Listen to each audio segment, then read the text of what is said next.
যে প্রাণীটা নিয়ে আলোচনা করব সেই প্রাণী হলো বিড়াল।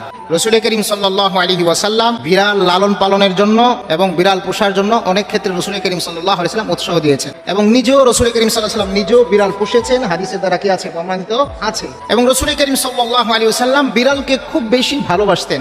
কেমন ভালোবাসতেন এর একটা উদাহরণ দিলে আপনাদের কাছে স্পষ্ট হয়ে যাবে। যেরকম হাদিস শরীফে আছে, রাসূল করিম সাল্লাল্লাহু আলাইহি ওয়াসাল্লামের একজন প্রিয় সাহাবী যার নাম ছিলেন আব্দুর রহমান।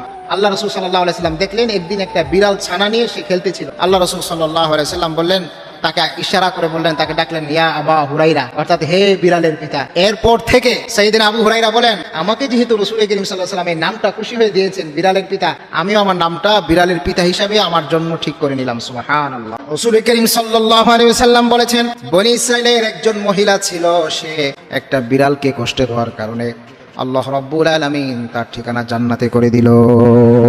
নাউজুবিল্লাহ। সুতরাং বিড়াল খুব ভালো একটা প্রাণী এবং এই বিড়ালকে রাসূল করিম সাল্লাল্লাহু আলাইহি ওয়াসাল্লাম কি করতেন? পছন্দ করতেন। বিড়ালের উৎপত্তি কখন থেকে?